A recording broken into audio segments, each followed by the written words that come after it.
Hello, and welcome to episode 14 of my blind Let's Play of The Witness. I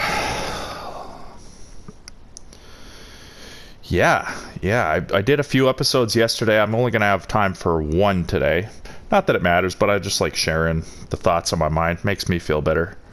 I know there's a lot going on here where I stopped playing yesterday, so it's going to take me a second to catch up. Also, Josh Payne has been commenting on my videos. He's been the main person commenting on my Witness Let's Play, just like Nefarious and Poison Flame were the main ones commenting and talking to me when I was playing Shadow of the Erdtree. So, Josh Payne... Oh, we talked a bunch yesterday in the comments. He was... I asked him what games he's into. I asked him if he had ever played Braid before, because I think Braid would be another cool game for me to do on this channel eventually. Another cool puzzle game by Jonathan Blow. He was saying he hadn't, but actually he recommended SnowRunner to me, which a friend of mine already recommended SnowRunner to me, like an in-person friend. And showed me some gameplay of him playing it. SnowRunner, for anybody who doesn't know, is like a game where you run trucks making deliveries, as far as I know, in various kind of northern climates where there's a lot of snow. So you have to, get better trucks to be able to get across harder terrain, get different trailers and different rigs, basically, so you can make these harder and harder deliveries. Hard to say. That's not the most up my alley. I said to him that I would probably prefer doing Death Stranding. That's another kind of delivery-based game that same friend of mine has recommended to me as well before I did SnowRunner. Josh was saying, like, SnowRunner's just kind of more about the vehicles and the rigs and really getting those deliveries done, whereas Death Stranding is about that, but it's also more of a mainstream game with like a plot and stuff. So I get where Josh is coming from. I mean, never say never. If crap loads of people recommend it to me, I will eventually do it. So one thing that Josh recommended on a practical level. Oh, yeah, he's telling me a spot where I got through a puzzle. Basically, I fluked my way through the puzzle, or I didn't fully figure out what it was asking of me. He's telling me where to go in order to... I'm just going to go, because he highlighted the time. How did I get to that? I love that opened, but the danger in guessing puzzle solutions correctly in this game is that if this was supposed to teach me some principle that I'm not aware of yet, that's going to come... Got it. Okay. I see the spot he's talking about. It is the spot I thought he was talking about. So let's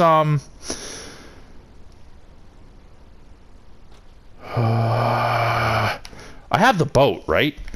I have the boat, so I could just leave here right now, go there. I know a boat spot that'll bring me kind of close to there. So let's do that. And then while this boat is driving, I'll continue talking about what I got going on. So okay, so clearly I'm here. If I go down here, it'll get me pretty close to there. We'll crank the speed of the boat. Okay, so let's enjoy this boat ride. He says... So it's outside of the Red Temple. There was one where I very clearly said, I'm not sure if I really know why that answer was correct. So he's saying, in your video here, go and look at the path back up towards the bamboo. Specifically, look at the jagged edges of the rock on both sides of the path. If you approach slowly from up near the bamboo, walking towards the gate, there's a spot where the two jagged rock edges form a view of the puzzle. Only when the gate was closed, unfortunately, that illuminates the answer you got by brute force. Fair enough. I'm going to go check that out right now so that I can learn just a little bit more about how Jonathan Blow is crafting the puzzles in this game. That will absolutely help. So I really appreciate that, Josh. Let's continue through Josh's comments. I mean, eventually, if I become super popular, which would be amazing, I won't have time to go through everybody's comments in such a detailed manner like this. But, until I'm at that point, I really enjoy doing this. This is fun for me.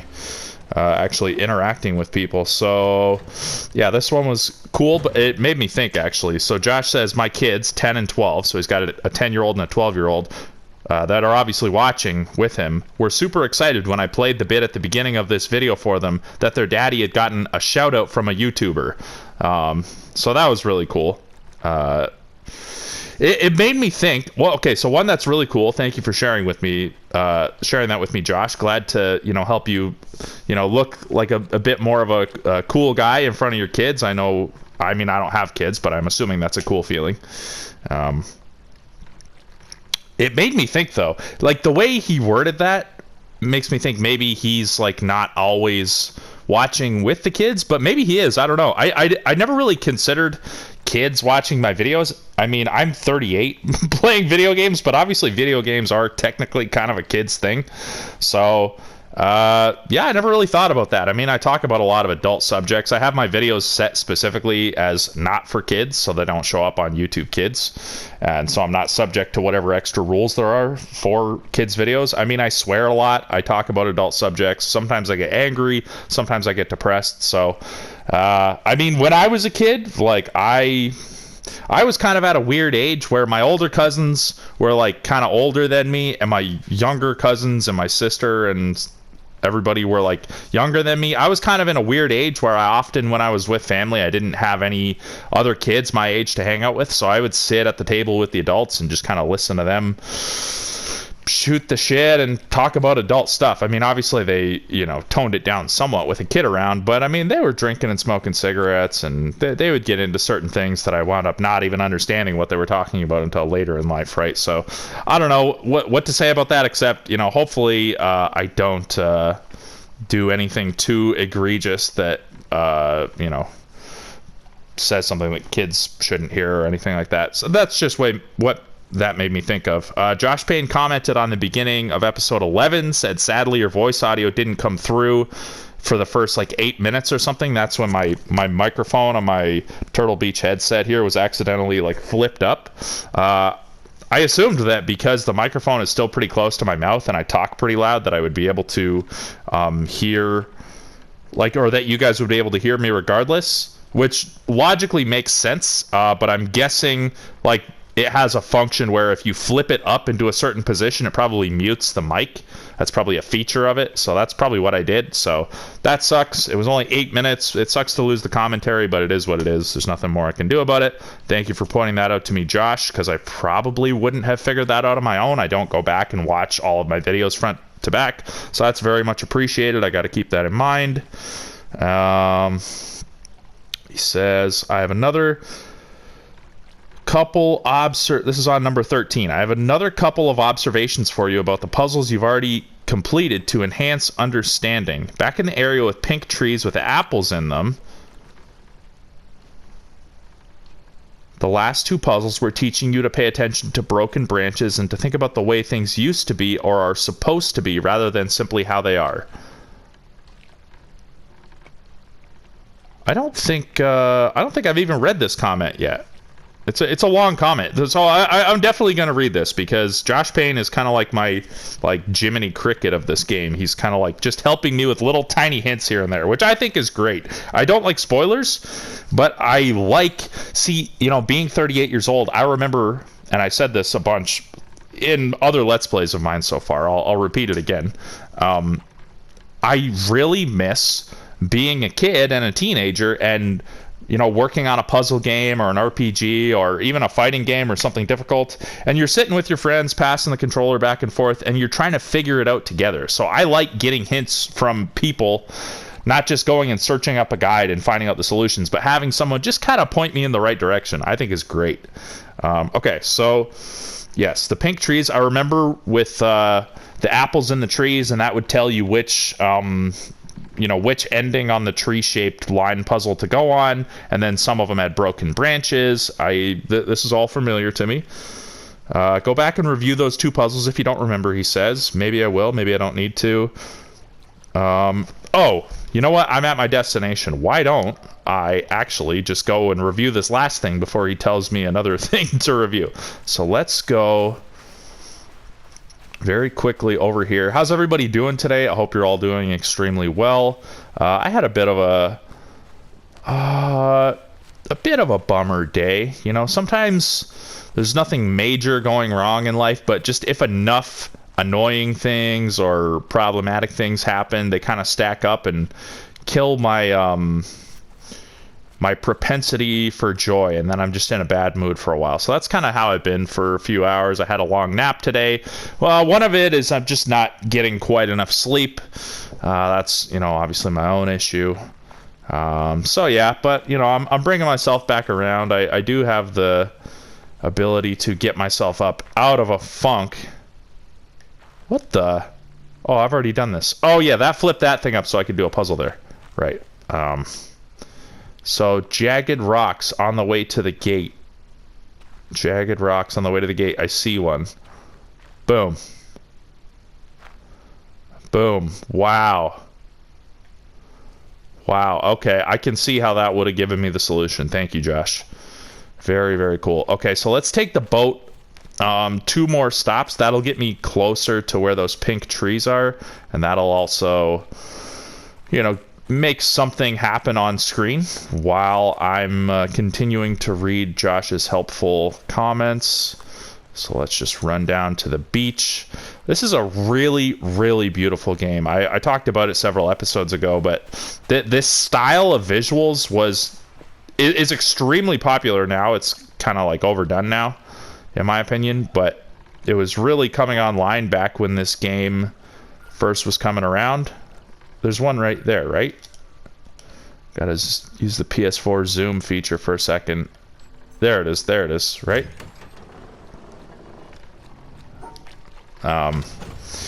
But yeah, like this game in particular just has a really nice implementation of it. And I'm certain because Jonathan Blow like personally made this what do you call it? Like game engine. Like with the graphics rendering and all that. He made the decisions personally. He crafted this visual for himself. Even if he was inspired by other games that kind of look like this. Like, to me, this is the way Breath of the Wild kind of looks. Like, it's the way, really like Immortals Phoenix Rising looks. There are so many games that look like this. But this implementation of it is just really nice. It's got a really nice spirit to it, a really nice soul. Feels very... You know, this word's overused these days in like YouTube essays, but like comfy. It feels very cool. I like it. Okay, so the puzzle, the apple puzzle is in the area with the pink trees, which is near where I'm going now, near the beginning of the game. The second to last one just required you to look at the tree from the other side and note where the apple is from that perspective. But there's a detail that lets you know to do this. A broken branch that is also broken on the puzzle board. Right, so you want to align the broken branch on the tree visually when you're looking at it with the broken branch as it appears on the puzzle board when you're facing it. Makes sense to me. Then he says, then the last puzzle in that series was the tree that didn't have an apple. The realization the game was trying to get you to make about the puzzle is that the branch with the apple wasn't broken off at the time when the puzzle was created, but the other broken branches were already broken. So those were reflected on the puzzle board, but one of the tree's broken branches is represented on the puzzle board as an unbroken branch. Yes, makes sense. And I believe I remember getting that at the time. Like, oh, this one has an extra broken branch. That's got to be it. Maybe I didn't for this particular one, but that understanding sounds familiar, so I'm following. Josh says, anyway, review those puzzles if you don't remember them, then go back to the Red Temple and have another look at the second puzzle there. You solved it, but couldn't figure out how you were supposed to tell exactly which path to take. Oh, crap, I'm supposed to be back at the Red Temple. I can run there. It's not that far. How you're supposed to tell exactly which path to take. If you look closely and think about what you learned above, you'll see what the game designers wanted you to think about. Okay, I will head back there. Okay, he has one final paragraph, but it's about something generic, not about a specific puzzle. So, okay, screw it. I'll just let this take me back. Take me back to the red place. Okay, we'll take this boat. That's a good boat spot. Good enough. Okay, let's do it. Okay, he says in closing, finally, one small tip that I think will help you. If you are close enough to a puzzle board when you bring up the pointer, the game snaps you into position in front of the board. Absolutely. But if you're a bit further away, you can hold your current position. Absolutely. I've encountered that a bunch of times so far. He says you can actually solve puzzle boards from quite far away so long as there is nothing in the way of the solution. Absolutely, I've encountered that. Makes sense. Therefore, for the puzzles in the Red Temple where you are looking through something, you don't need to remember the path and run around to stand in front of the puzzle board. Just wiggle around until the path is completely visible and then solve it from there. Good point. Really good point. Thank you. Also, for the shadow puzzle that is giving you so much trouble, okay, here we go. Find a good position that lets you see everything and attempt solutions from that angle. It will help you judge correctly how far over to go before you turn, for example, compared to just looking at what directions to turn and then going back to standing right in front of the puzzle to solve from memory. Okay, I'm going to reply to his comment. Thank you. I am reading a bunch of your comments at the beginning of episode 14. Cool. So that's that. There might be one or two more that he left. Let me see here. Da na na na na na na na na na. Nope, that's the last one. Okay, Josh Payne. You, sir, are a scholar and a gentleman. Thank you so much. Really appreciate all of the help and the consideration. Wow, I was like, wow, I put it on middle speed. No wonder that took so long. But no, it just slows itself down automatically at the end. Oh. Is that my fault? Yeah, I slowed it down right before we got there. Oopsie. Derp, herpa, derpa, derp. All right. I also forgot to put on the timer at the beginning of this episode, so my timer's at 9 minutes now, but I'm assuming the actual timer is closer to like 20 minutes, so I'll try and end it. I mean, if these episodes end abruptly without me kind of giving my outro, it's not the end of the world. I don't want to get in a habit of doing that. I like having an outro and ending it at a specific point. It sucks to get cut off. But yeah, so I get what Josh is saying. Okay, the broken branches thing. There's the middle one. And I have the benefit of seeing exactly the path of the puzzle. So I kind of had figured it out, but not perfectly. I mean, clearly I found the right spot to line up. The thing is, like, this part was obvious. The part that wasn't obvious was this. So I guess Josh is implying that this part is there used to be another part of it that was broken off, and maybe by looking at it I can, or no, this part's broken off. Oh, this part's broken off. It used to stick down there. That's what it was trying to show me. Thank you, Josh. I really appreciate that. So let's since he gave me a hint about the final shadow puzzle, maybe I should just go back there.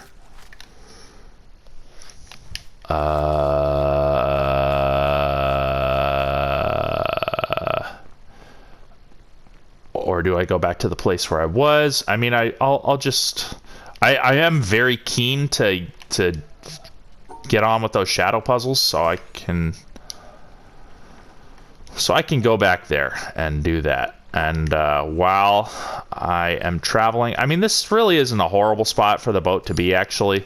I'll just leave the boat here because it's not that far from it, and it will leave the boat closer to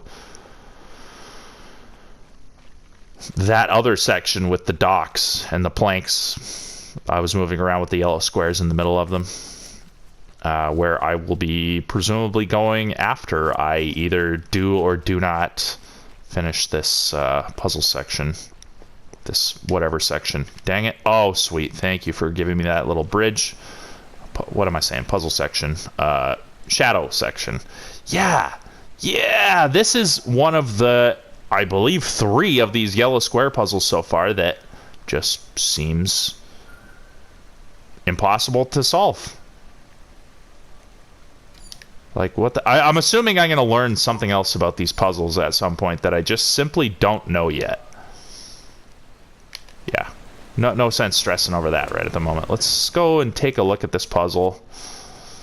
And I'm not going to stress over it for too long. I'm not going to, like, spend the rest of this entire episode looking at this puzzle only. I'll give it 5 or 10 minutes. If it feels like I'm getting on a roll, I'll stick with it. If not, I will just... you know, let it keep sifting around in my brain.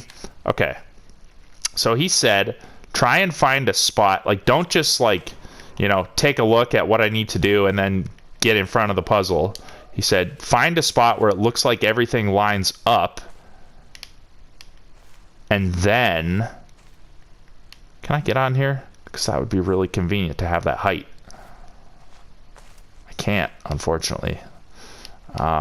Find a spot where it kind of lines up visually, and that'll give a better indication of like the exact amount of spaces you need to move in order to correctly solve the puzzle. So I don't know, like I'm not really finding a great spot to look at this one from. It's kind of like this one. Like, is there a spot where you can get this stuff here to line up with that shape on that thing up there? Like, how do I do that? I don't think there is a spot that lines all that up. Like unless I were able to fly up into the tree, because it's the tree making that shadow pattern. Like, I can stand here and look up and be like, where's the sun coming from? Okay, so it's clearly branches in here that are causing shadow and light play on all of this stuff that helps me with that pattern.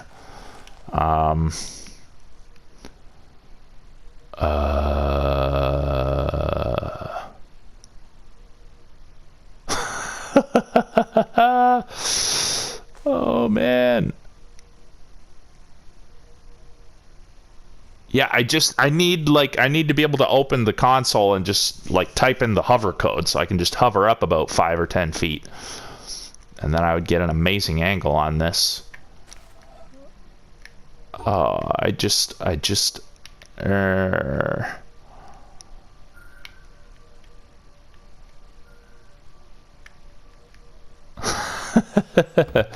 Is it the solution I already tried 20 times? Probably not. What a freaking stickler this thing is. Oh, my own shadow's getting in the way. That's actually not a bad spot right there. But it's kind of... Well, one, my shadow's getting in the way. But two, I need to be up higher. Because, like, clearly this should be forward and more... like closer to my vision to be up here at the proper proportion. But I mean, at the same time, like, who am I to say this should be like this and that should be like that? Clearly, I don't exactly know what's going on in this puzzle. Like, does it truly want me to transpose it over? Since, like, I can't...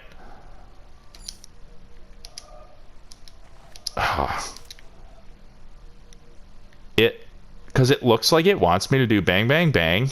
That connects to here. So this is either a 2 space or a 1, or just the 1.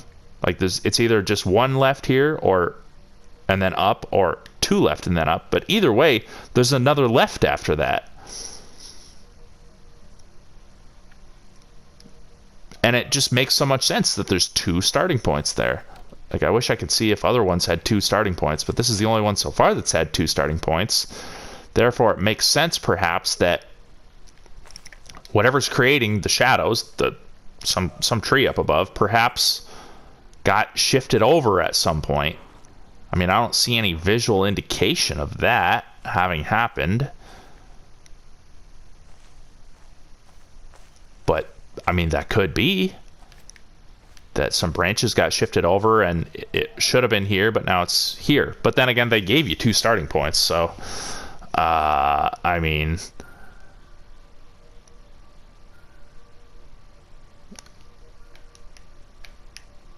Maybe it's rotated, which would mean...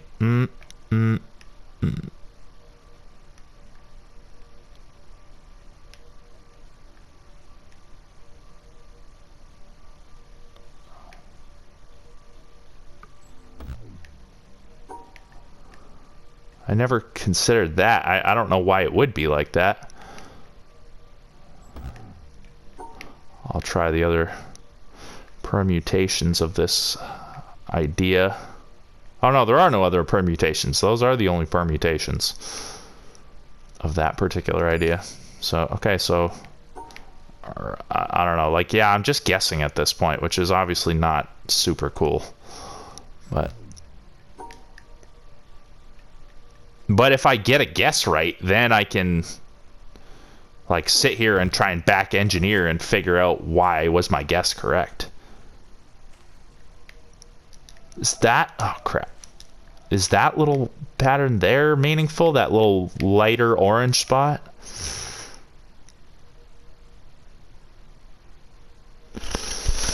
I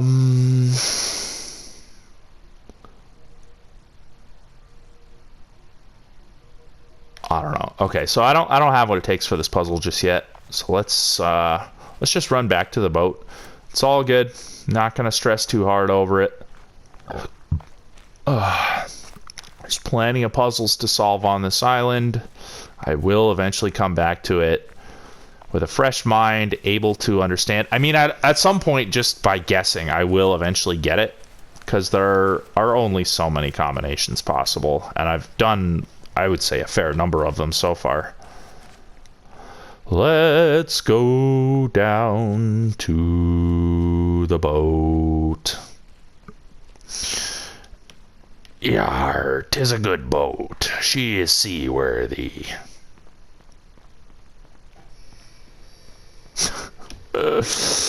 Oh, man. Okay. Boom. Let's go. All right. Yeah.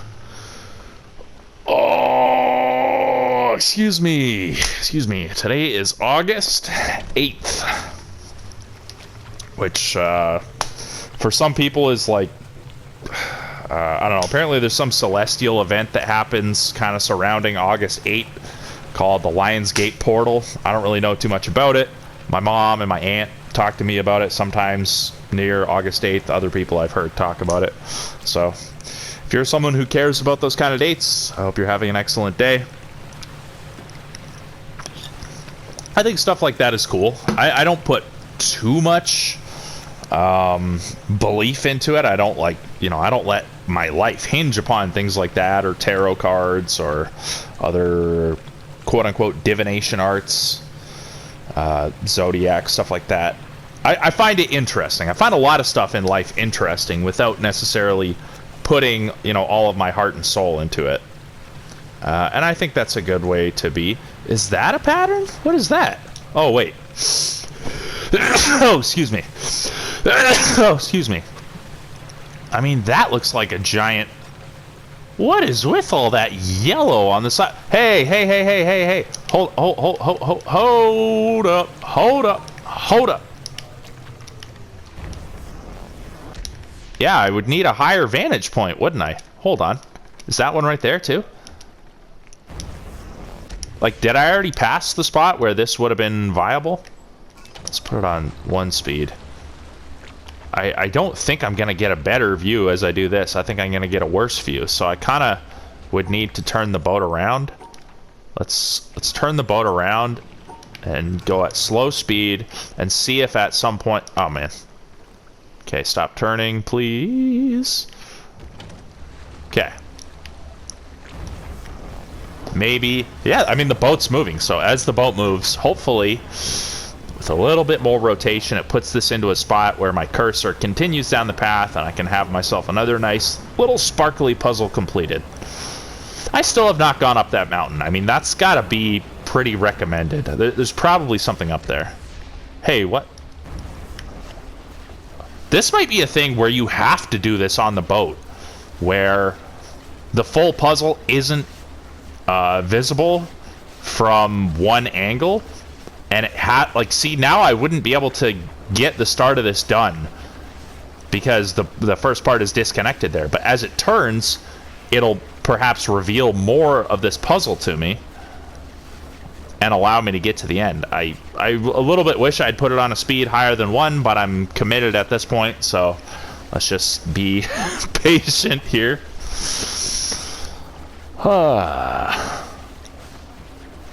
Yeah, you know, at the top of the mountain, for anybody who's played like Metroid Prime 1, for example, for the GameCube, makes me think of the area that you can get to basically right near the beginning of the game. You can get to like the arena where you eventually fight the boss Ridley, where there are these 12 pillars that tell you about these 12 artifacts that you need. Is that it? Oh, that wasn't even the end of it? Alright, well.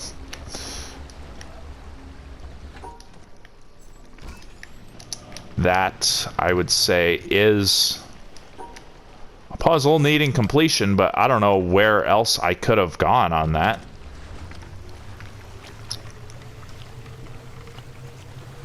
It's blocked by bushes at that point. Where else would that have gone? I couldn't take it any further. I don't really know. Anyway, yeah, so near the beginning of the game, you get to the spot that tells you about these 12 artifacts. It's like this ancient Chozo place.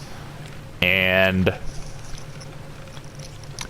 every one of those 12 pillars tells you like a certain hint, and all the hints wind up being like words that are in the, because like Metroid Prime 1 has a really good map system where every room is named, every like major room is named.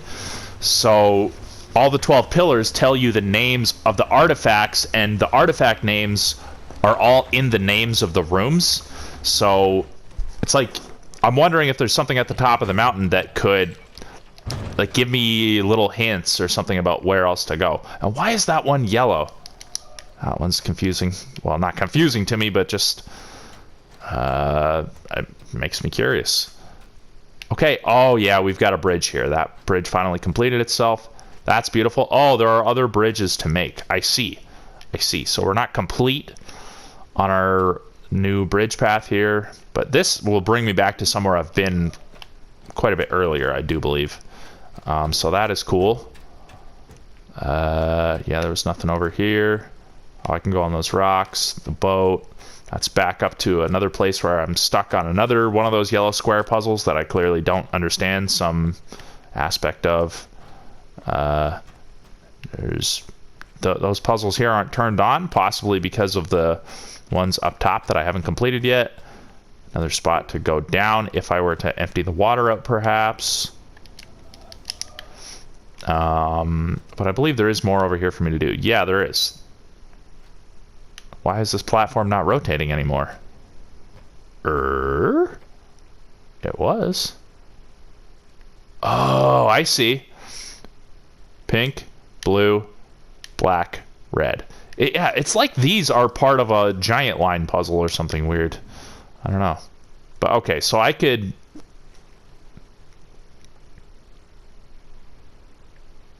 See, again, how do I... See, even though you can rotate this, how do I make it without... I mean, I kind of have an idea. Okay, so... I can probably use this to get to there. It's well, at one point it was just straight up rotating, so I definitely can. Unfortunately, that's crashed, so I can't get there. But let's go back here. Those are off as well. Those are off, and that was up there. This is another one of the places where I'm having troubles understanding a yellow square puzzle. Okay, so I don't have access to anything there. Let's try and get this thing to go on the pink path. So I would try something perhaps like, I need it to be between the blue and the pink. So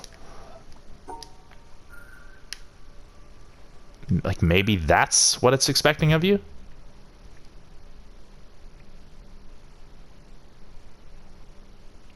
Oh. Oh, I need to keep these all separate. Is that what?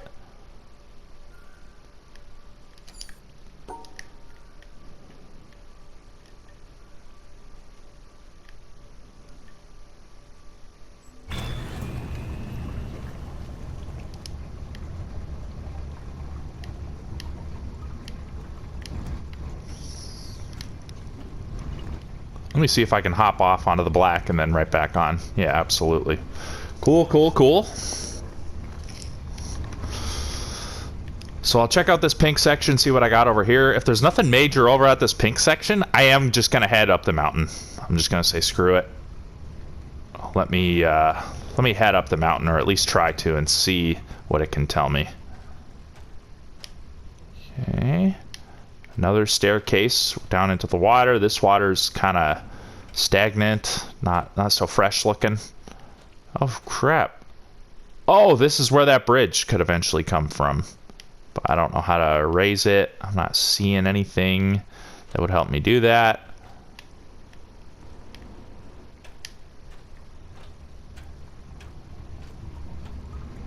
Oh, this...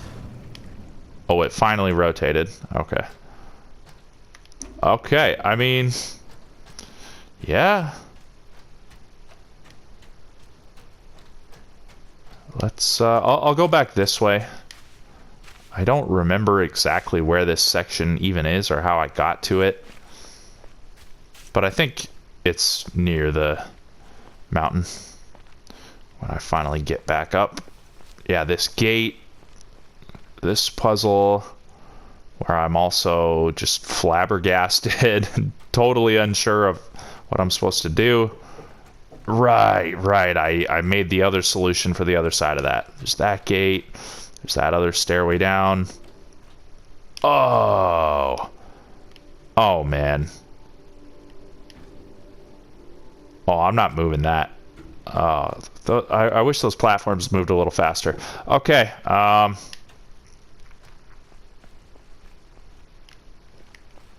mean, I guess I will just take the boat. I mean, I know the boat's not exactly fast either, but...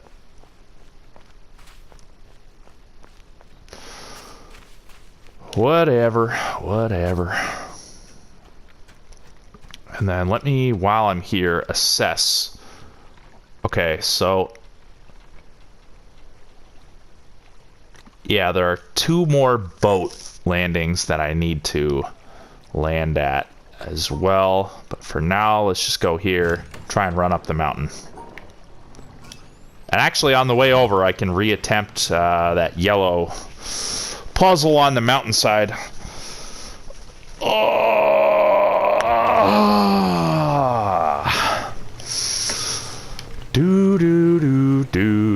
Oh, wow, that's a beautiful statue. Holy man. If these are like former people that got petrified, she is enormous. It's Attack of a 50-foot woman. Okay. Let's go, baby. Let's go, baby. Let's go, baby. And boom. And I gotta be ready quickly on the X button.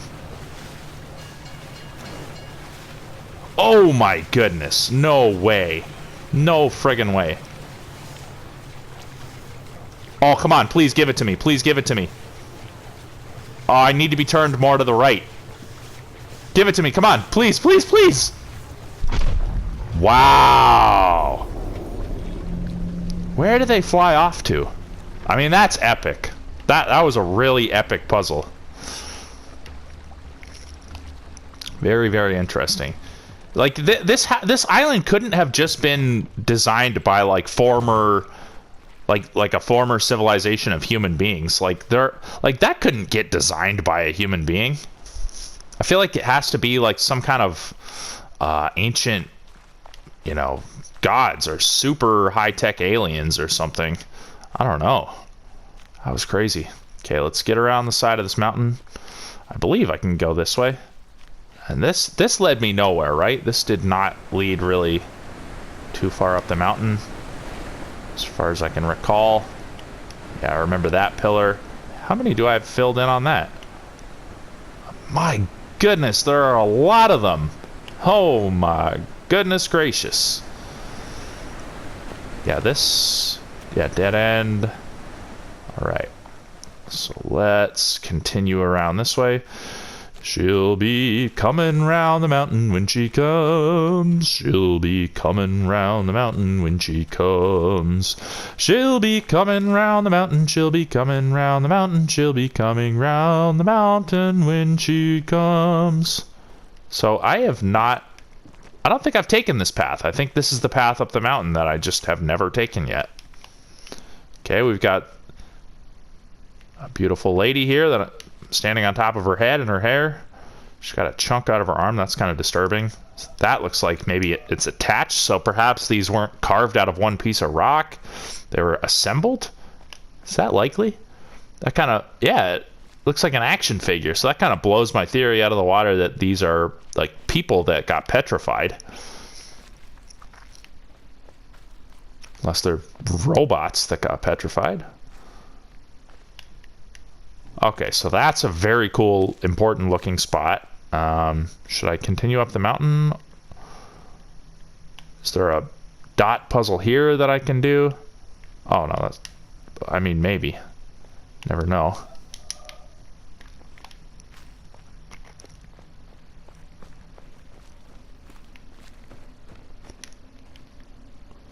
Wow.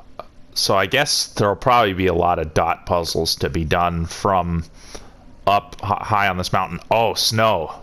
Awesome. I'm Canadian, so I have a good appreciation for snow.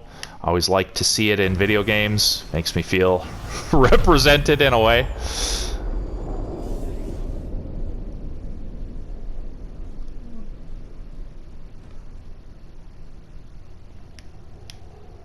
Oh, dude. I knew this mountaintop would be epic. Look at this. We got somebody taking a picture with a camera, with a tripod. Oh, hello. All right. Up there, you go around every hour and a half. Time after time after time.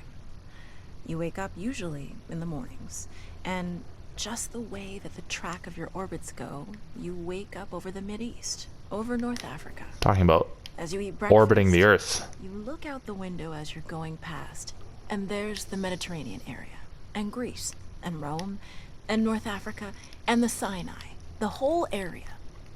And you realize that in one glance, that what you're seeing is what was the whole history of man for years, the cradle of civilization.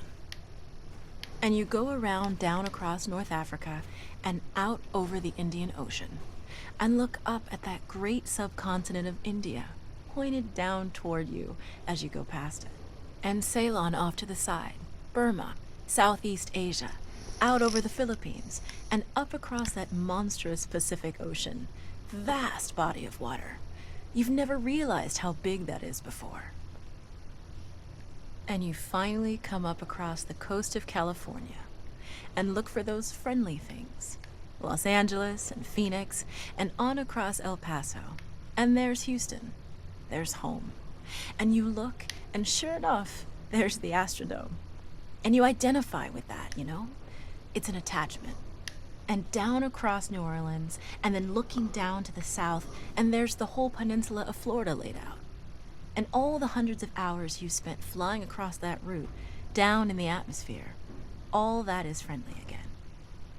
And you go out across the Atlantic Ocean and back across Africa. And you do it again, and again, and again. And that identity, that you identify with Houston, and then you identify with Los Angeles, and Phoenix, and New Orleans, and everything. And the next thing you recognize in yourself is you're identifying with North Africa. You look forward to that. You anticipate it. And there it is. That whole process begins to shift of what it is you identify with. When you go around it in an hour and a half, you begin to recognize that your identity is with that whole thing, and that makes a change.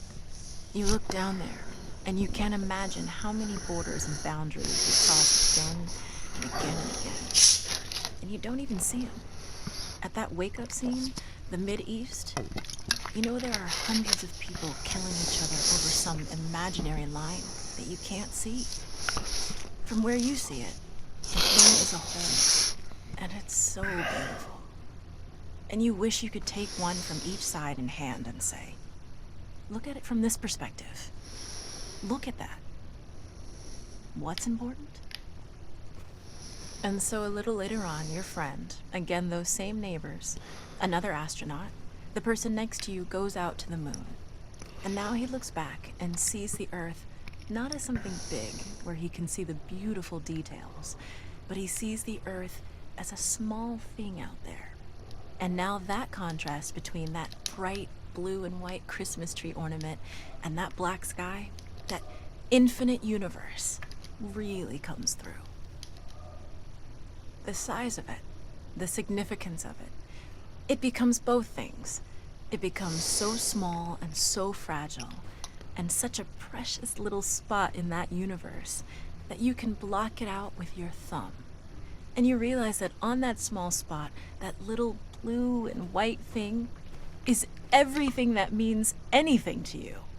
All of history and music and poetry and art and war and death and birth and love, tears, joy, games, all of it is on that little spot out there that you can cover with your thumb. And you realize that that perspective, that you've changed, that there's something new there, that relationship is no longer what it was. And then you look back on the time when you were outside on that EVA and those few moments that you had the time because the camera malfunctioned, that you had the time to think about what was happening. And you recall staring out there at the spectacle that went before your eyes. Because now, you're no longer inside something with a window looking out at a picture. But now you're out there, and what you've got around your head is a goldfish bowl, and there are no limits here. There are no frames. There are no boundaries. You're really out there, over it, floating, going 25,000 miles per hour, ripping through space, a vacuum, and there's not a sound. There's a silence, the depth of which you've never experienced before. And that silence contrasts so markedly with the scenery. This one's and the long. speed with which you know you're going. That contrast, the mix of those two things, really comes through. And you think about what you're experiencing and why. Do you deserve this? This fantastic experience? Have you earned this in some way? Are you separated out to be touched by God, to have some special experience here that other men cannot have? You know the answer to that is no. There's nothing that you've done that deserves that earned that. It's not a special thing for you. You know very well at that moment, and it comes through to you so powerfully that you're the sensing element for man. You look down and see the surface of that globe that you've lived on all this time, and you know all those people down there. They are like you. They are you. And somehow you represent them when you are up there. A sensing element. That point out on the end. And that's a humbling feeling.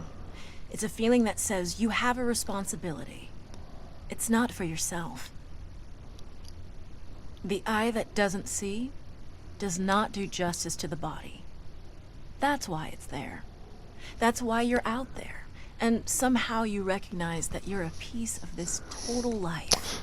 You're out on that forefront and you have to bring that This is back extremely long-winded. and that becomes a rather special responsibility. It tells you something about your relationship with this thing we call life. And when you come back, there's a difference in that world now.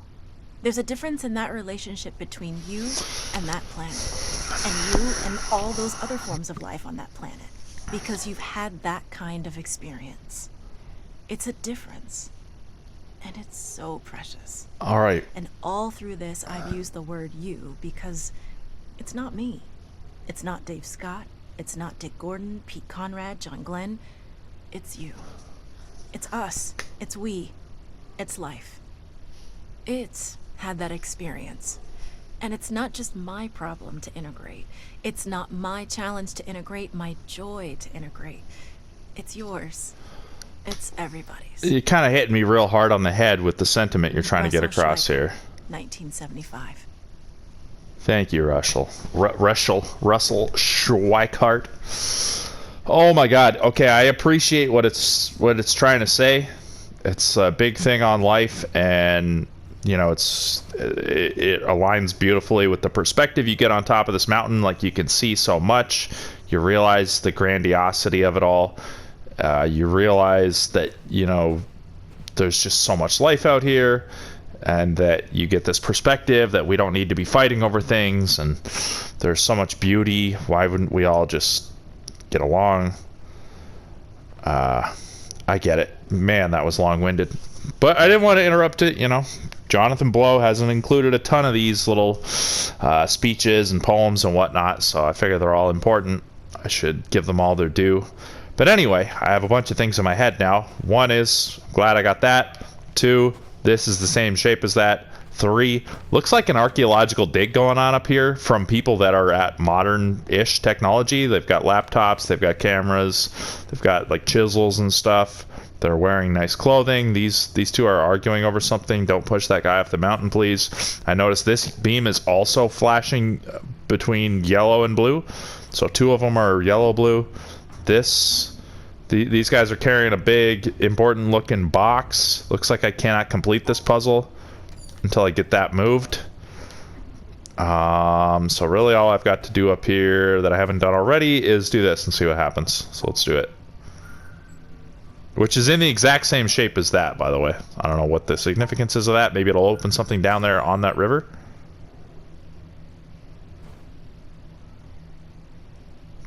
Maybe somebody was just taking a picture of the river, kind of observing. Like, okay, so there could be multiple things going on here. Like, there's an ancient civilization or some kind of sentience or something that created this island and all the puzzles that is presumably hiding some deep and powerful, profound secret. And then maybe this is a former civilization of people who were technological like we are in our society that made it here and was like studying this place, and that's what they're doing up on this mountain. I don't know what's with the people climbing the freaking things, I guess to get up to the super orb up there. It'd be cool to make a puzzle off of that orb. But yeah, that's what I've got. So maybe this is just kind of like a gimme puzzle, just someone observing this. So they were here observing and they noticed these sparkling puzzles. They're like, how is it that they created these technological puzzles out of landmarks and stuff? I really don't know. Another thing that I noticed, that this isn't the first time I've noticed it. Wait, this orb thing up there could also create a shadow on the ground, couldn't it? Where would that shadow be, though? I don't know. I'm not going to stress over it. Yeah, this isn't the first time I've noticed it, but there's only one gray cloud in the sky. It's over near that, like, the desert with the ruins with the hexagonal shaped puzzles. So I don't know what to make of that, but assuming I'm right that I started my timer about 10 minutes into this run, I only have about 4.5 minutes left, so I'm just going to go down here. I'm going to see what's in here, and this will be the end of this episode. Thank you for watching episode 14 of my blind Let's Play of The Witness. I really appreciate you being here. I love interacting with people in the comments. Any interaction you provide to me helps me grow the channel, which is great because I would like to make money off of this eventually. I would like to create networking opportunities for myself. Eventually from this, I'd like to create a big platform for myself so that I can share my thoughts on life. my deep thoughts, my interesting thoughts, etc. Share them with other people, maybe have a podcast. Who knows? Anyway, I appreciate compliments. I appreciate constructive criticism. I appreciate comments on the game. Please no spoilers. Everybody's been great with not spoiling it so far, so I really appreciate that. You know, friendly hints are welcome in a minor way without spoiling things. Preferably the way that Josh has been doing it, where he's kind of hints at things that I've already seen and just kind of guides me towards understandings that perhaps I should have gotten already that I didn't. Let me know how your life's going. Let me know what other games you're into. I mean, whatever you want. I like interacting with people. Let me know if you've got some cool Let's Plays that you're doing of similar games to the ones I do. Yeah. So other than that, I'll see you in episode 15, which I'll do tomorrow. 'Cause it's like 9 p.m. I'll wind up recording for the night. But for the next 2.5 minutes, let me see what I can make of this puzzle. I don't know that I know what these hexagons mean? Do I just have to touch them all? Are there two solutions to this one? Because there are two starts and two ends. I mean, I know I have to isolate the...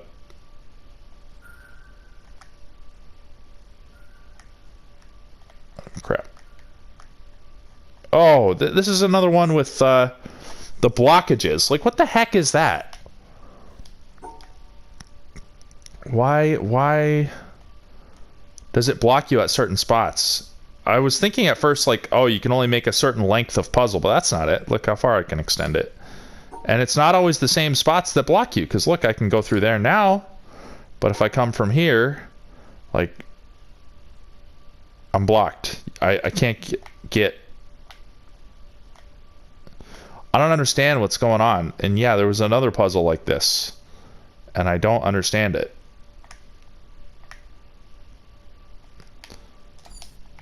That is very confusing to me.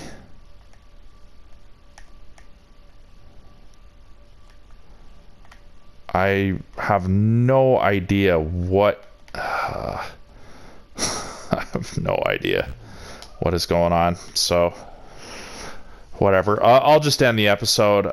Maybe I should observe. The concrete's broken. You can see a little bit of the rebar or some other kind of reinforcement metal inside of the construction. Yeah, rebar, 100%, just like there.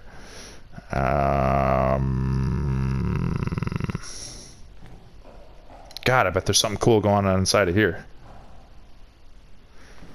But maybe I just need to learn about this type of puzzle before I come back here and do that. So yeah, that's it. I will see you in episode 15. I hope that your day goes well. And... that's about it. Peace out.